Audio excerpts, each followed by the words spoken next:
മക്കളെ, നിങ്ങൾ ഒന്ന് ഓർത്ത് വയ്ക്കേ, നമ്മൾ ഈ എൻട്രൻസ് എക്സാമിനൊക്കെ ആയിട്ടേ കുറേ ആഗ്രഹമൊക്കെ വെച്ചിട്ട് കുറേ കാലം മനസ്സിൽ സ്വപ്നമൊക്കെ കണ്ട് 10th കഴിഞ്ഞ് +2 കഴിഞ്ഞ് അവസാനം മനസ്സിനുള്ളിൽ ഒറ്റ ആഗ്രഹമായിരുന്നു ഡോക്ടറാവണം. അതിനുവേണ്ടി നമ്മൾ ഇറങ്ങി തിരിച്ചു. അതായത് തൻ്റെ ഒരു വർഷം എല്ലാ കാര്യങ്ങളും മാറ്റിവെച്ച് കഷ്ടപ്പെടാനായിട്ട് തീരുമാനിച്ച് മനസ്സിൽ ഉറച്ച് നിങ്ങൾ ഇറങ്ങി തിരിച്ച ഒരു ദിവസം. അന്ന് പലരും പറഞ്ഞിട്ടുണ്ട്, വേണ്ട പോണ്ടടാ, എന്നെക്കൊണ്ടാവില്ല, ഈ കൂട്ടിയെ കൂടില്ല, എന്തിനാണ് വേറെ ഏതെങ്കിലും കോഴ്സ് എടുത്താൽ പോരെ. പല ചോദ്യങ്ങളുണ്ടായിട്ടും അതിൽ നിന്നൊക്കെ നിങ്ങൾ അതിനൊക്കെ തരണം ചെയ്ത് നിങ്ങൾ കോച്ചിങ്ങിന് പോകും തീരുമാനിച്ച്. അങ്ങനെ നിങ്ങൾ കോച്ചിങ്ങിന് എത്തിച്ചേർന്നു. ഞാനിനി പറയുന്ന കാര്യങ്ങളെ ഒന്ന് കണ്ണടച്ചിരുന്നൊന്ന് കേട്ടു നോക്കി. ഉറപ്പായിട്ടും നിങ്ങൾക്കിത് നിങ്ങളുടെ മനസ്സിലേക്ക് കൊണ്ടുവരാൻ പറ്റുമോ 100% ഉറപ്പാണ്. അങ്ങനെ നിങ്ങൾ എൻട്രൻസിന് പഠിക്കാനായിട്ട് ഇറങ്ങി തിരിക്കാൻ പോകുന്നതിൻ്റെ 2 ദിവസം മുന്നേ ആയപ്പോൾ വല്ലാത്തൊരു ബുദ്ധിമുട്ടൊക്കെ. അയ്യോ, ഉള്ളിൽ നല്ല പേടിയുണ്ട്.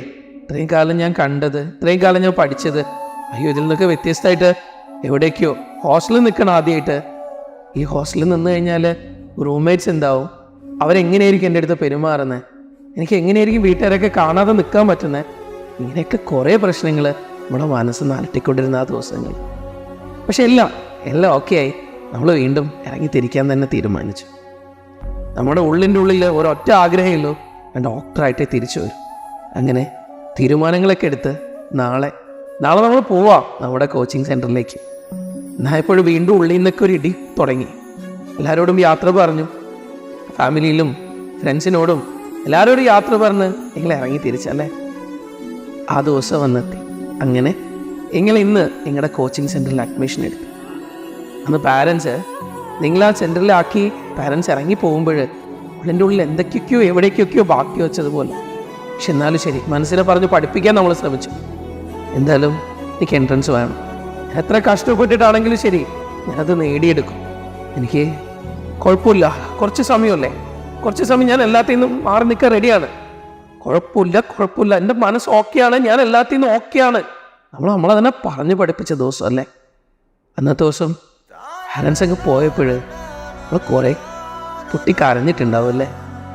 എന്തൊക്കെയോ അവരെ വല്ലാതെ മിസ് ചെയ്യുന്നുണ്ടായിരുന്നു. അതുവരേക്ക് ചിലപ്പം അച്ഛനൊന്ന് വിളിച്ചാൽ ചിലപ്പോൾ നമ്മൾ മൈൻഡ് ചെയ്യൂല. അമ്മ മോനെ വന്ന് ഭക്ഷണം കഴിക്കടാ, മോനെ നീ എന്താണടാ ഈ ഫോണിൽ ഇങ്ങനെ ഇരിക്കല്ലേ, ഒന്നിങ്ങോട്ട് വന്നേ. പക്ഷെ അന്നൊന്നും നമ്മൾ ആർക്കൊന്നും ഒരു കാര്യം കൊടുത്തില്ല. പക്ഷെ ആ ദിവസം നമ്മളെ വല്ലാതെ വിഷമിപ്പിച്ച ഓരോ കാര്യങ്ങൾ.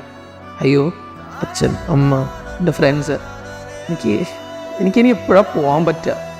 ഇനി 1-2 മാസം ഞാൻ ഈ ഹോസ്റ്റലിൻ്റെ ഉള്ളിൽ തന്നെ. ഫ്രണ്ട്സ് ആദ്യമായിട്ട് ആരൊക്കെയോ എങ്ങനെയൊക്കെയോ വന്ന് പരിചയപ്പെടുന്നുണ്ട്. പക്ഷെ നമുക്കെല്ലാം ആദ്യമായിട്ടാണ്. ഇതുവരെ ഹോസ്റ്റലിൽ നിന്ന് പരിചയമൊന്നുമില്ല, ആദ്യമായിട്ട് നമ്മൾ ഹോസ്റ്റലിൽ നിൽക്കുന്നത്. അതുകൊണ്ട് തന്നെ എല്ലാം നമുക്ക് ആദ്യമായിട്ടാണ്. എന്തൊക്കെയൊക്കെയോ എല്ലാമായിട്ട് പൊരുത്തപ്പെടാൻ കുറേ സമയം എടുക്കുന്നുണ്ടായിരുന്നു. ഫ്രണ്ട്സൊക്കെ മെല്ലെ സംസാരിക്കാനൊക്കെ തുടങ്ങി. കുഴപ്പമില്ല. അങ്ങനെ അന്നത്തെ ദിവസം അങ്ങനെ നിങ്ങൾ കഴിഞ്ഞുപോയി. അന്ന് ഉറങ്ങാനൊന്നും നന്നായിട്ട് പറ്റിയിട്ടില്ലായിരുന്നല്ലേ നിങ്ങൾക്ക്? നന്നായിട്ട് ഉറങ്ങിയിട്ടുണ്ടായിരുന്നു നിങ്ങൾ? ഇല്ല അല്ലേ, ഉറങ്ങാൻ പറ്റിയില്ല അന്ന് നന്നായിട്ട്. ദിവസം ക്ലാസ്സൊക്കെ തുടങ്ങാനായി.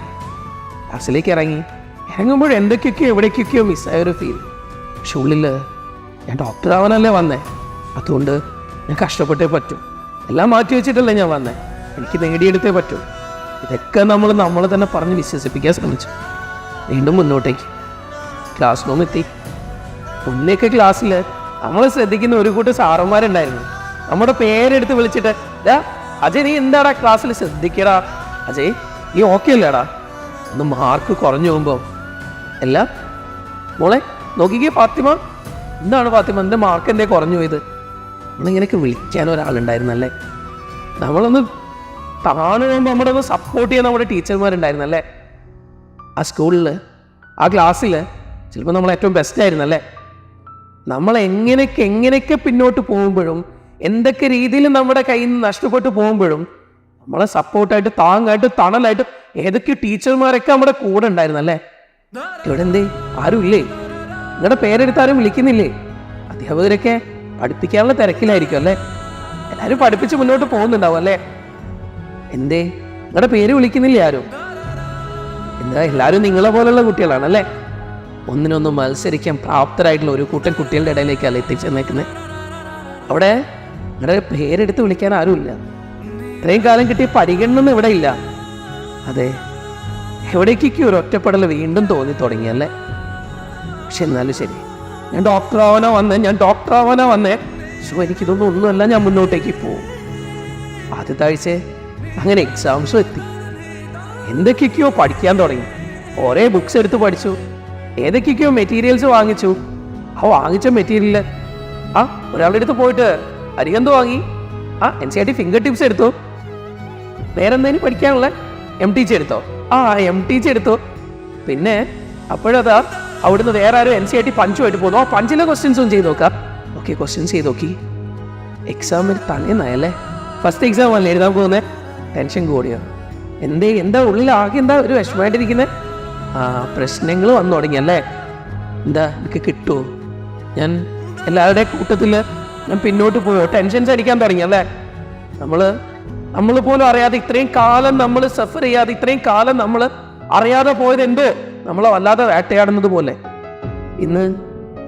ഒന്ന് വീട്ടിലൊന്ന് വിളിക്കാൻ പറ്റിയിരുന്നെങ്കിൽ, ഇതവണെങ്കിലും അമ്മയെടുത്ത് അച്ഛനെടുത്തൊന്ന് സംസാരിക്കാൻ തോന്നുന്നുണ്ടല്ലേ? സംസാരിക്കാൻ ഹോസ്റ്റലിൽ നിന്ന് പറ്റുന്നില്ല അല്ലേ? ആഴ്ചയിൽ 2 ദിവസമേ വിളിക്കാൻ പറ്റുമല്ലേ? അല്ലെങ്കിൽ ആഴ്ചയിൽ 3 ദിവസമോ എന്തോ ആട്ടെ. ഇന്ന് നിങ്ങൾക്ക് ഫോണ് കിട്ടിയില്ല, നാളെ എക്സാമാ. ഒന്ന് അമ്മേനെ വിളിച്ചൊന്ന് കരയണമെന്നുണ്ട്, കരയാൻ പറ്റുന്നില്ല. അമ്മേനെ വിളിക്കാൻ പറ്റുന്നില്ല, അച്ഛനെ വിളിക്കാൻ പറ്റുന്നില്ല. എന്താ ചെയ്യുക? എക്സാം അല്ലേ? ഇന്ന് കുറച്ചു നേരം കൂടി രാത്രി ഇരിക്കുക, പഠിക്കണം, എനിക്ക് നല്ല മാർക്ക് വാങ്ങിക്കണം, എല്ലാവരുടെയും മുന്നിലെത്തണം. പഠിച്ചല്ലേ നന്നായിട്ട്? ഉറക്കൊഴിച്ചിരുന്ന് പഠിച്ചല്ലേ? അവിടെ ഹോസ്റ്റലിൽ നിന്ന് നിങ്ങളോട് സമയമായി കിടന്നുറങ്ങാൻ പറഞ്ഞപ്പോഴും റൂമിനുള്ളിൽ പോയിട്ട് ചെറിയ വെളിച്ചത്തിൽ നിങ്ങൾ ഇരുന്ന് പഠിച്ചില്ലേ? അവസാനം രാവിലെ ആയപ്പോൾ ടെൻഷനും പ്രശ്നങ്ങളും ഇതിൻ്റെ ഉള്ളിൽ നിന്നുള്ള ഈ ഉറക്കം മര്യാദക്ക് കിട്ടാത്തയും കൂടെ ആയപ്പോൾ പോയിട്ട് എക്സാം എഴുതി, മാർക്ക് പിന്നോട്ട് പോയല്ലേ? എല്ലാവരുടെയും കൂടെ എഴുതിയപ്പോൾ നമ്മൾ ഒരു പാതിയിലുള്ള റാങ്കുമായിട്ട് നമ്മളവിടെ നിന്നുപോയി. മനസ്സ് വേദനിക്കാൻ തുടങ്ങി. ഇത്രയും കാലം 1ാമത്തെയും 2ാമത്തെയും 3ാമത്തെയും പൊസിഷൻ കണ്ട നമ്മൾക്ക് നമ്മുടെ ക്ലാസ്സിൽ തന്നെ ഏറ്റവും പാതിയിലേക്ക് എത്തിപ്പോയി, അല്ലെങ്കിൽ പാതിയിലും പിന്നോട്ടേക്ക്. ആരുമില്ല അല്ലേ സപ്പോർട്ട് ചെയ്യാൻ? എന്താ ആരും പേര് വിളിച്ച് ചോദിക്കുന്നില്ലേ? എന്താ പിന്നോട്ട് പോയാൻ ചോദിക്കുന്നില്ലേ? ആരും ചോദിക്കാനില്ല അല്ലേ? ഇടയ്ക്ക് മെൻറ്റേഴ്സൊക്കെ വരുന്നുണ്ടല്ലേ? മെൻറ്റേഴ്സ് എന്താ ചോദിക്കുന്നത്? മുന്നോട്ട് കയറി പോകാൻ പറ്റുമെന്നുള്ള വിശ്വാസം തരുന്നുണ്ടല്ലേ? അന്ന് വീട്ടിൽ നിന്ന് വിളിക്കുമ്പോഴേ, അന്ന് വീട്ടിലേക്ക് ഫോൺ വിളിക്കുന്നതിന് തൊട്ട് മുന്നേ ഭക്ഷണം വന്നപ്പോൾ എന്തേ മര്യാദക്ക് കഴിക്കാൻ പറ്റാതെ പോയേ? എന്താ ഉള്ളിലൊരു വിഷമം തോന്നിയേ? റാങ്ക് ലിസ്റ്റ് വന്നപ്പോൾ പിന്നിലോട്ട് പോയോണ്ടാണോ? അന്ന് അമ്മേൻ്റെ അടുത്ത് ഫോണിൽ എന്തൊക്കെയൊക്കെയോ പറഞ്ഞ് കരഞ്ഞല്ലേ? എനിക്ക് പറ്റുമെന്ന് തോന്നുന്നില്ല അമ്മ. ഞാനെൻ്റെ മാക്സിമം എനിക്ക് പറ്റുന്നില്ല, ഞാൻ ഫുള്ളായിട്ട് ഇരുന്നിട്ടുണ്ട്. എനിക്കത് സ്കോർ എത്തുന്നില്ലല്ലോ. എന്തിനാണോ കരയുന്നേ? നമുക്ക് കയറി വരണ്ടേ? പക്ഷെ എന്തിനാ നമ്മൾ കരഞ്ഞേ? ആരോടെങ്കിലും ഒന്ന് പറഞ്ഞ് നമ്മുടെ വിഷമങ്ങൾ തീർക്കണമായിരുന്നു. അങ്ങനെ വീണ്ടും 2-3 ആഴ്ചകൾ കഴിഞ്ഞുപോയി. ഓർത്ത് നോക്കി, വീണ്ടും എക്സാംസ് വരുന്നു, ക്ലാസ്സുകൾ വരുന്നു, ആരൊക്കെയോ മെല്ലെ മെല്ലെ ചങ്ങാത്തങ്ങൾ കൂടുന്നു, ഫ്രണ്ട്സൊക്കെ ആയി തുടങ്ങിയല്ലേ? ചെറുതായിട്ട് ഫ്രണ്ട്സിനോടൊക്കെ സംസാരിച്ചു തുടങ്ങിയല്ലേ? ഓക്കെ, പഠിക്കുന്നുണ്ട്, കുറേ പഠിക്കുന്നുണ്ട്, ഏതൊക്കെയോ ബുക്കുകൾ റെഫർ ചെയ്യുന്നുണ്ട്, ക്വസ്റ്റ്യൻസൊക്കെ കുറേ ചെയ്യുന്നുണ്ട്, എല്ലാം കഷ്ടപ്പെടുന്നുണ്ട്. പക്ഷേ മാർക്ക് വീണ്ടും വീണ്ടും നമ്മളെ പറ്റിച്ചുകൊണ്ടിരിക്കുകയാണല്ലോ, പിന്നോട്ട് പോവാണല്ലോ. കഷ്ടപ്പെട്ടിട്ട് ഫിസിക്സിന് 10th ഫുൾ മാർക്കാ, +2 എത്തിയപ്പോഴും അവിടെയും ഫുൾ മാർക്കാ. പക്ഷേ ഇവിടെ എനിക്ക് പ്രോബ്ലംസ് ചെയ്യാൻ പറ്റുന്നില്ലല്ലോ. കുറേ നോക്കി, തലങ്ങും വിലങ്ങും മത്സരിച്ച് നോക്കി, ക്വസ്റ്റ്യൻസ് എല്ലാം ചെയ്തു നോക്കി, എന്നെ കൊണ്ടാവുന്നില്ലല്ലോ. ഫിസിക്സ് പഠിച്ചിട്ട് എനിക്ക് കിട്ടുന്നില്ലല്ലോ. ഞാൻ എന്താ പിന്നോട്ട് പോകുന്നത്? ഫിസിക്സ് ഞാൻ റൂമിൽ നിന്ന് ചെയ്യുമ്പോൾ എനിക്ക് കിട്ടുന്നുണ്ട്, പക്ഷെ എനിക്ക് എന്താണ് എക്സാമിനേഷൻ ഹോളിൽ എത്തുമ്പോൾ ഞാൻ എന്താ പിന്നോട്ട് പോകുന്നത്? എനിക്കത് എഴുതാൻ പറ്റുന്നില്ലല്ലോ, എനിക്കത് ചെയ്തെടുക്കാൻ പറ്റുന്നില്ലല്ലോ. ഞാൻ ചെയ്ത ക്വസ്റ്റ്യൻസ് പോലും എനിക്ക് തെറ്റിപ്പോവാണല്ലോ. എന്താ എനിക്ക് പറ്റുന്നത്? എനിക്കെന്ത് ഉത്തരം കിട്ടാത്ത? ഈ വിഷമങ്ങളുമായിട്ട് നമ്മൾ മുന്നോട്ട് പോയല്ലേ? അതിനിടയിൽ വീട്ടിൽ നിന്നൊരു കോളിനിടയിൽ സംസാരിച്ചത് ഓർക്കുന്നു. അമ്മ തീരെ പറ്റുന്നില്ല അമ്മ, എന്നെ ഒന്ന് കൊണ്ടുപോവാ അമ്മ, എന്നെ കൊണ്ടാവുന്നില്ല അമ്മ, എത്തിപ്പോവാണ്. ഞാൻ കോഴ്സ് വിടാണമ്മ, എൻട്രൻസ് വേണ്ട, ഒന്നും വേണ്ട, എന്നെ കൊണ്ട് പറ്റുന്നില്ല അമ്മ, പ്ലീസ് അമ്മ എന്നെ ഒന്ന് കൊണ്ടുപോയിക്കമ്മ. അന്ന് കുറേ കരഞ്ഞിട്ടുണ്ടല്ലേ? അവസാനം അച്ഛനോട് സംസാരിക്കാൻ അമ്മയെന്തേ കിട്ടാതെ പോയോ?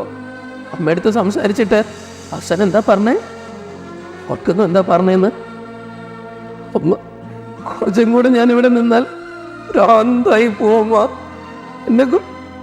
എന്നെക്കൊണ്ട് തീരെ പറ്റുന്നില്ല, എന്നെ ഒന്ന് വന്ന് കൂട്ടിക്കൊണ്ടുപോവാ അമ്മ. അപ്പൊ പ്ലീസ് അമ്മ, എന്നെ ഒന്ന് കൊണ്ടുപോവാ. അന്ന് കരഞ്ഞ അവസാനം ഫോൺ വെച്ചല്ലേ? എന്നതിന് മുന്നേ ഒരു കാര്യം കൂടെ പറഞ്ഞു. അപ്പൊ ചോദിച്ചിരുന്നു തോന്നല്ലേ മോളെ? കരയല്ല കുഞ്ഞ്, മോൾക്ക് എത്താൻ പറ്റൂ. ഇത്രയും കാലം എൻ്റെ കുഞ്ഞ് ക്ലാസ്സിലൊക്കെ ബെസ്റ്റ് ആയിരുന്നില്ലേ? ഇനി എൻ്റെ മോള് നന്നായിട്ട് പഠിക്കും, മോൾക്ക് എന്തായാലും പറ്റും കുഞ്ഞ്. അന്ന് സമാധാനിപ്പിക്കാൻ അമ്മ ഉണ്ടായിരുന്നു. അവസാനം അമ്മ ഒരു കാര്യം കൂടെ ചോദിച്ചു, മോള് ഭക്ഷണമൊക്കെ കഴിച്ചിട്ടുണ്ടാവും? അമ്മ, എനിക്ക് ഫുഡ് വേണ്ട, ഒന്നും വേണ്ട, എന്നെ കൊണ്ട് പറ്റുന്നില്ല അമ്മ. അതും പറഞ്ഞ് ഫോൺ വെച്ചപ്പോഴേ സമയം കഴിഞ്ഞു അല്ലേ? അങ്ങേ തലക്കിന്ന് അമ്മ വീണ്ടും വീണ്ടും വീണ്ടും ആ ഫോണിലേക്ക് തിരിച്ചു വിളിക്കുന്നുണ്ടായിരുന്നു. നമ്മുടെ ഫോണ് സ്വിച്ച് ഓഫ് വെക്കേണ്ടി വന്നു. നമുക്കേ ആ സമയത്ത് പിന്നീട് അമ്മയടുത്ത് സംസാരിക്കാൻ പറ്റുന്നുണ്ടായിരുന്നില്ല. കാര്യം എന്താന്ന് പറഞ്ഞു കഴിഞ്ഞാലേ, നമ്മുടെ ഫോണ് സ്വിച്ച് ഓഫ് ചെയ്ത് നമുക്ക് വെക്കേണ്ട സമയമായി, നമ്മൾ സബ്മിറ്റ് ചെയ്യേണ്ട സമയമായി കഴിഞ്ഞു. പക്ഷെ അങ്ങേ തലക്കിന്നേ അമ്മയ്ക്ക് ഫോൺ വെക്കാൻ പറ്റുന്നില്ല. അമ്മ കുറെ ആവർത്തി സംസാരിച്ചു. അമ്മ വീണ്ടും വീണ്ടും ഫോൺ ഡയൽ ചെയ്യാൻ തുടങ്ങി. അമ്മയ്ക്ക് നിങ്ങളെ കിട്ടുന്നുണ്ടായിരുന്നില്ല അല്ലേ? അന്നത്തെ ദിവസം വീട്ടിലെന്താ ഉണ്ടായതെന്ന് അറിയോ? അന്ന് വീട്ടിലേ അച്ഛൻ വന്നു. അച്ഛൻ വന്നിട്ട് അച്ഛൻ പറഞ്ഞു, എല്ലാ മോള് വിളിച്ചിരുന്നില്ലേ? എനിക്ക് അവളെ വിളിക്കുമ്പോഴൊക്കെ ബിസി ആയിരുന്നു, അല്ല നീ വെക്കുമ്പോൾ വൈകിയിരുന്നോ? ആ, മോള് കുറേ വിഷമത്തിലായിരുന്നു. അമ്മ എന്തൊക്കെയോ വിഷമങ്ങളൊക്കെ പറഞ്ഞു അച്ഛനോട്. അന്നത്തെ ദിവസേ അച്ഛന് ഭക്ഷണമൊക്കെ അമ്മ വിളമ്പി വെച്ചിട്ടുണ്ടായിരുന്നു. അച്ഛനോട് കഴിക്കാൻ പറഞ്ഞു. അച്ഛൻ പറഞ്ഞു, അമ്മയടുത്ത് എനിക്ക് വലിയ വിശപ്പില്ല, ഞാൻ കഴിച്ചിട്ടുണ്ട്, നീ ഫുഡൊക്കെ എടുത്തു വെച്ചോളൂ, ചോറിൽ വെള്ളം ഒഴിച്ച് വെച്ചോളൂ. അന്നത്തെ ദിവസേ അച്ഛനും അമ്മയും കിടക്കാൻ പോയി. അന്ന് അച്ഛൻ അമ്മയുടെ മുഖം ചേർത്ത് കിടന്നിട്ടില്ല. കാര്യം എന്താണെന്നറിയോ? അച്ഛൻ അമ്മയുടെ നിന്ന് മുഖം തിരിച്ചു വെച്ചാൽ കിടന്ന്. കാരണം അന്ന് അച്ഛനും വല്ലാത്ത വിഷമായി. അമ്മ അച്ഛനോട് ഇടയ്ക്ക് ഓരോ കാര്യങ്ങൾ പറയുണ്ടായിരുന്നു. എൻ്റെ മോളെ നമുക്കിങ്ങ് കൂട്ടിയാലോ, അവളെ കൊണ്ട് പറ്റുന്നില്ലെന്ന് തോന്നുന്നു. അവൾ അവസാനമായിട്ട് വെക്കുമ്പോൾ പറഞ്ഞതേ, നമുക്കിങ്ങനെ പോയാൽ ഭ്രാന്താവുന്നാ പറഞ്ഞേക്കുന്നത്, അവളെ നമുക്ക് കൂട്ടിയാലോ എന്ന് പറഞ്ഞിട്ട് അന്ന് അമ്മ കരയുണ്ടായിരുന്നു അച്ഛൻ്റെ അടുത്തുനിന്ന്. അന്ന് അച്ഛൻ കരഞ്ഞു കഴിഞ്ഞാൽ അമ്മ കാണുമെന്നുള്ളതുകൊണ്ട് തന്നെ അച്ഛൻ അന്ന് തിരിഞ്ഞാ കിടന്നേ. അച്ഛൻ അമ്മയുടെ മുഖത്തേക്ക് ഫേസ് ചെയ്യാൻ പറ്റുന്നുണ്ടായിരുന്നില്ല. ഈ ദിവസങ്ങളൊക്കെ കഴിഞ്ഞിട്ടും മുന്നോട്ടേക്ക് നിങ്ങൾ പോയില്ലേ? ഈ ബുദ്ധിമുട്ടുകളും പ്രശ്നങ്ങളും എല്ലാം തരണം ചെയ്തിട്ട് നിങ്ങൾ മുന്നോട്ടേക്ക് പോയില്ലേ? അന്ന് വീട്ടിൽ നിന്ന് കരഞ്ഞിരുന്നവര് ഇന്ന് നിങ്ങളുടെ മാർക്കുകൾ ഓർത്ത് സന്തോഷിക്കുന്ന ഒരു ദിവസം ഉണ്ടാവില്ലേ? ഒന്നോർത്ത് നോക്കിയേ, അന്ന് നിങ്ങൾ കിടന്ന് കരഞ്ഞില്ലായിരുന്നു. അമ്മ കൊണ്ടുപോയിക്കാം, അമ്മ എന്നെ കൊണ്ട് പറ്റുന്നില്ല, അമ്മ. ആ ദിവസം കഴിഞ്ഞു പോയില്ലേ? അതിനെ തരണം ചെയ്ത് മുന്നോട്ട് പോകാൻ നമുക്ക് പറ്റിയില്ലേ? ഈ പ്രശ്നങ്ങളൊക്കെ കഴിഞ്ഞ് മുന്നോട്ട് നമ്മൾ പോയിട്ടുണ്ടെന്നാണെങ്കിൽ അതിനൊരൊറ്റേ ഉള്ളൂ, നമ്മൾ എന്താണോ വിചാരിച്ചത് അതിലേക്ക് ഇനി കുറച്ച് ദിവസങ്ങൾ കൂടെ ഇത്രയും ബുദ്ധിമുട്ടുകളും പ്രശ്നങ്ങളും എല്ലാം തരണം ചെയ്ത് ഇവിടെ വരെ നമ്മൾ എത്തിയിട്ടുണ്ടെന്നാണെങ്കിൽ ജീവിതത്തിൽ നമ്മൾ എന്തിനാണോ ഇറങ്ങി തിരിച്ചത് അതിലേക്ക് എത്താൻ ഇനി കുറച്ച് ദിവസങ്ങൾ കൂടെ. എല്ലാ പ്രശ്നങ്ങളെയും തരണം ചെയ്ത് ഉള്ളിൻ്റെ ഉള്ളിലുള്ള ആഗ്രഹത്തിന്റെ പിന്നാലെ നിങ്ങൾ ഓടിയിട്ടുണ്ടെങ്കിൽ എന്തിനാ പകച്ചു നിൽക്കുന്നത്? എന്തിനാ ഇപ്പം കഴിഞ്ഞു പോയ ചാപ്റ്ററുകളെ കുറിച്ച് ഓർത്തിട്ട് ചുമ്മാ വിഷമിപ്പിക്കുന്നത്? നിങ്ങൾ അതോർത്ത് വിഷമിക്കേണ്ട കുട്ടികളാ. എന്താ പഠിക്കാനുള്ളതെങ്കിൽ ഇപ്പൊ പഠിക്കാനുള്ള കാര്യങ്ങൾ പഠിച്ചിട്ട് നല്ല കുട്ടികളായിട്ട് മുന്നോട്ട് പോ. അല്ലാതെ പഴയതോർത്തിട്ട് എനിക്ക് ആ ചാപ്റ്റർ പഠിക്കാൻ പറ്റുന്നില്ല, എനിക്ക് ഇത് പഠിക്കാൻ പറ്റുന്നില്ല, എൻ്റെ ഇത്രയും പെൻഡിങ് ഉണ്ട്. നിങ്ങളെ പണ്ടേ കരഞ്ഞില്ലായിരുന്നോ? എല്ലാം നിർത്തി പോവാൻ തയ്യാറായിരുന്നു, പിടിച്ചു നിന്നില്ല ഇത്രയും കാലം. ഇനി എന്താ ആലോചിക്കുന്നേ? എന്താഗ്രഹം വെച്ചോണ്ട് ഇറങ്ങി തിരിച്ച് ആ ആഗ്രഹത്തിലേക്ക് എത്താന് ദിവസങ്ങൾ കുറഞ്ഞുകൊണ്ടിരിക്കുക. അതെ, നിങ്ങൾ എന്താണോ സ്വപ്നം കണ്ടേ ആ സ്വപ്നത്തിലെത്താനേ ഇനി കുറച്ച് ദിവസവും കൂടെയില്ല. എൻ്റെ കുഞ്ഞുങ്ങളെ, നമ്മൾ ഇത്രയും കാലം ആഗ്രഹിക്കുകയായിരുന്നു, ആ ആഗ്രഹത്തിന് വേണ്ടി കഷ്ടപ്പെടുകയായിരുന്നു. നമ്മളോട് പണ്ട് നമ്മൾ കുറേ ബുക്കിലൂടെയും മറ്റുമൊക്കെ അറിഞ്ഞിട്ടുണ്ട്. നമ്മൾ കുറേ ആഗ്രഹിച്ചാലേ നമ്മൾ മനസ്സറിഞ്ഞ് എനിക്കത് കിട്ടണമെന്ന് അത്ര കണ്ട് ആഗ്രഹിച്ചാലേ ഈ ലോകം മുഴുവനെ നമുക്ക് ആഗ്രഹം സാധിച്ചു തരാൻ വേണ്ടി നമ്മുടെ കൂടെ നിൽക്കുന്നു. സത്യമല്ലേ? നിങ്ങൾ ഈ ആഗ്രഹത്തിൻ്റെ പുറത്ത് ഇറങ്ങി തിരിച്ചവരല്ലേ? നിങ്ങളുടെ ലക്ഷ്യത്തിലേക്ക് എത്താൻ ഇനിയുള്ള കുറച്ച് ദിവസവും കൂടെ അല്ലേ ഉള്ളൂ. ഇവിടെ നല്ലൊരു പ്ലാനിങ്, ദൈവത്തിൽ വിശ്വസിച്ച് മുന്നോട്ടേക്ക് പോവുക. ഇത്രയും നിങ്ങൾക്ക് എത്താൻ പറ്റിയിട്ടുണ്ടെങ്കിൽ ഇനി മുന്നോട്ടെത്താനും വലിയ ബുദ്ധിമുട്ടൊന്നുമില്ല. ഒന്ന് ഓർത്ത് നോക്കിയേ, ഇടയ്ക്ക് വെച്ചിട്ടേ അന്ന് കരഞ്ഞ് ഫോൺ വെച്ചപ്പോൾ ആരൊക്കെ ഉണ്ടായിരുന്നില്ല നമ്മളെ സപ്പോർട്ട് ചെയ്യാൻ? അന്ന് ഉറങ്ങാൻ പറ്റാതെ തിരിഞ്ഞു മറിഞ്ഞു നമ്മളും കിടന്നിട്ടുണ്ടായിരുന്നില്ലേ? അന്ന് സമാധാനിപ്പിക്കാൻ ചിലപ്പോൾ ഫ്രണ്ട് വന്നിട്ടുണ്ടാവല്ലേ? അല്ലെങ്കിൽ ഇതേ പ്രശ്നങ്ങൾ മുന്നേ അനുഭവിച്ച ആരെങ്കിലും ഒരാൾ പറഞ്ഞിട്ടുണ്ടാവല്ലേ? ഇതേ പ്രശ്നങ്ങൾ തരണം ചെയ്തിട്ട് തന്നെയാണ് ഞാനും ഇന്നിവിടെ നിൽക്കുന്നതെന്ന് ആരൊക്കെയോ വന്ന് പറഞ്ഞു അല്ലേ? ഇനിയൊക്കെ പോട്ടെ എൻ്റെ കുഞ്ഞുങ്ങളെ. ഇന്ന് നിങ്ങൾ നല്ല മെഡിക്കൽ കോളേജിൽ പഠിക്കുന്ന ഏതൊരു കുട്ടീനോട് ചോദിച്ചാൽ അവർക്കൊക്കെ പറയാനുണ്ടാവും ഈ അവസാന സമയങ്ങളിൽ പഠിത്തത്തിൽ സ്റ്റെക്കായ അവരെ കുറിച്ച്, ഇടയ്ക്ക് വെച്ചിട്ടേ ഒന്ന് സ്ലോ ആയിപ്പോയ അവരെ കുറിച്ചിട്ട്, അല്ലെങ്കിൽ ഓടുന്ന യാത്രയിൽ അവസാനം ഇതൊന്നും വേണ്ടാന്ന് വെച്ചിട്ട് പാതി വഴിയിലെല്ലാം നിർത്തി പോകാൻ തീരുമാനിച്ച അവരെ കുറിച്ചിട്ട്. ഇതൊക്കെ അനുഭവിച്ചോരാ ഇന്ന് നല്ല മെഡിക്കൽ കോളേജിൽ MBBS പഠിച്ചുകൊണ്ടിരിക്കുന്നത്. നാളെ ചിരിച്ചുകൊണ്ട് നമുക്കും പറയാൻ പറ്റും നമ്മുടെ വരാൻ പോകുന്ന ജൂനിയേഴ്സിൻ്റെ അടുത്ത് കുറേ കഷ്ടപ്പെട്ടിരുന്നു, എല്ലാ വിഷമങ്ങളും അറിഞ്ഞിരുന്നു. പക്ഷെ ഇന്ന് ഞാനും പഠിക്കുക ഗവൺമെൻറ് മെഡിക്കൽ കോളേജിൽ MBBS പഠിക്കേണ്ടടാ പിള്ളേരെ. ആഗ്രഹമില്ലേ നിങ്ങൾക്ക്? നിങ്ങൾ സ്വപ്നം കാണുന്നില്ലേ? നിങ്ങളൊന്ന് ഓർത്ത് വയ്ക്കേ. ഇതാ നിങ്ങൾ തന്നെ നിങ്ങൾക്ക് കാണാൻ പറ്റുന്നില്ലേ? നിങ്ങൾ എവിടെ നിൽക്കുന്നത് നോക്കിയേ. ആഹാ ഏതാ? കാലിക്കറ്റ് മെഡിക്കൽ കോളേജിന് മുന്നില്ല, എയിംസിലാ? ഓ, നിങ്ങൾ ഇഷ്ടപ്പെട്ട എവിടെ? അവിടെ നോക്കി. നിങ്ങൾക്ക് കോട്ടൊക്കെ ഉണ്ടല്ലേ, വൈറ്റ് കോട്ട. ആഹാ, എന്താ വേറെന്താ ഉള്ളത്? സ്റ്റെത്തോ? ആഹാ, സ്റ്റെത്തോ വൈറ്റ് കോട്ടൊക്കെ ഇട്ടുള്ള നിങ്ങൾക്ക് കാണാൻ പറ്റുന്നുണ്ടല്ലേ? അങ്ങനെ നിങ്ങൾക്ക് കാണാൻ പറ്റുന്നുണ്ടെന്നാണെങ്കിൽ നിങ്ങളും മാക്സിമം വർക്ക് ചെയ്തേ പറ്റൂ. ഇനിയുള്ള ദിവസങ്ങൾ നിങ്ങളുടെ 100% എഫേർട്ട് എടുത്ത് നിങ്ങൾ വർക്ക് ചെയ്തേ പറ്റൂ.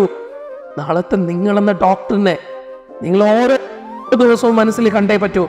നിങ്ങളെന്ന ഡോക്ടറിന് ചെയ്യാൻ കുറേയുണ്ട് ഈ ലോകത്തിന് വേണ്ടിയിട്ട്, നമ്മുടെ ഈ നാടിന് വേണ്ടിയിട്ട്, ഈ നാട്ടിലെ സാധാരണക്കാരായ ഒരു കൂട്ടം ജനങ്ങൾക്ക് വേണ്ടിയിട്ട്, കഷ്ടപ്പാടും പ്രശ്നങ്ങളും പ്രയാസങ്ങളുമായിട്ട് പോകുന്ന ഒരു കൂട്ടം രോഗികൾക്ക് വേണ്ടിയിട്ട്, അവർക്ക് വേണ്ടി ചെയ്യാൻ കുറേയില്ലേ നമുക്ക്? നമ്മൾ ചെയ്യാൻ റെഡി ആവണ്ടേ? നമ്മൾ ചെയ്തിട്ടില്ലേ പിന്നെ ഇതൊക്കെ ആര് ചെയ്യാനാ മക്കളെ? അപ്പോഴേ ചുമ്മാ ഇരുന്നിട്ട് ഇനി വേണ്ടാത്ത പഴയ കാര്യങ്ങളൊന്നും ചിന്തിക്കേണ്ട. ഞാൻ ഇങ്ങനെ ഇത്രയൊക്കെ ഓർമ്മിപ്പിച്ച് എന്തിനാ അറിയും? ഇതിനൊക്കെ നമ്മൾ തരണം ചെയ്ത് ഇവിടെ വരെ എത്തി. അങ്ങനെ ആണെങ്കിൽ ഇനി ഓടാനേ നിങ്ങളുടെ കൂടെ നമ്മളും ഉണ്ടാവും.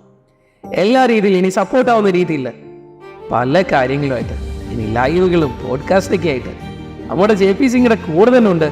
അപ്പോൾ മക്കളെ, നമുക്കിനി ഒന്നിച്ചോടാം. ഒറ്റയ്ക്ക് ഓടണ്ട കേട്ടോ, കൂടെ ഓടാൻ ഞങ്ങളും ഉണ്ട്. നമുക്ക് ഒന്നിച്ചൊന്ന് ഓടി നോക്കാം. ഓക്കെ? അപ്പം വരാൻ പോകുന്ന കുഞ്ഞു ഡോക്ടർമാർക്ക് എല്ലാവിധ ആശംസകൾ. ഓക്കെ മക്കളെ, കാണാം. Thank you. Bye bye.